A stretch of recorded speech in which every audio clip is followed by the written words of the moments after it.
I have recently started my eBay business. How Okay. can I get my first purchase and how can I expand it after that? eBay a lot at the beginning is picking the right product and be able to rank on the page. Once you have some history and credibility and setup, you might get some repeat buyers in your store and people coming and checking you out and all that stuff. But at the beginning, you have to pick a product that, like, ideally it's something that you know and you love. That's the easiest place to start. Like, what do you love? What do you know about? What are you knowledgeable about? We had a guy, I did an IG live, or no, I did a YouTube video on his channels.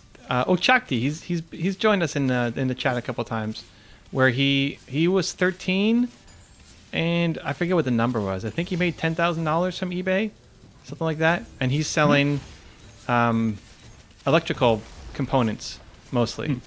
So like different electrical pieces, different parts. That's fascinating. Yeah, and he loves those things, and so he started selling them. So he knows, like, if you love it, then the research isn't as painful. It's not as boring. You're already doing it. Yeah, it's like, oh, really? That sells for that? That's crazy. I can buy that. I remember when I used to be in the baseball cards hardcore, and my parents used to love antiques and garage sales and that kind of stuff. And so whenever we went somewhere and they had baseball cards, I always was very interested. I remember there was one estate auction. So like somebody had passed and they're doing an estate auction, and my parents wanted to buy their furniture.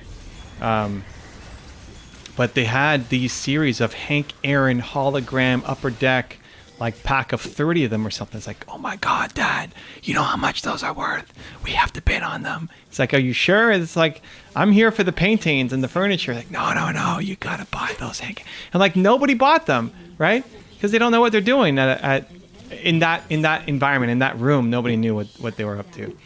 So yeah, we bid like, I don't know, $10 on them and got the stack of 30 cards or something. Oh. Yeah, it was awesome.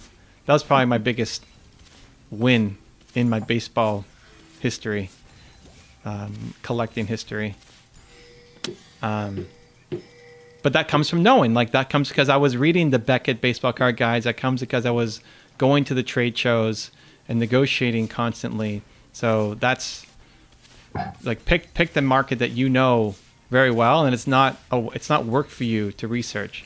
Like, why didn't I get back into trading cards now? Trading cards are hotter than ever because it feels like work now. For me, I could do it right now. I can get good at it. It's not that different than when I started. Most of the concepts are the same. It feels like work, and I don't need work. So what could you research? It doesn't feel like work. And then when you're doing your presentation, like when you're creating your landing page, right, your eBay page, then show me the energy, show me the love, show me how much you have researched and know this and love this, right, and why it's such a great deal.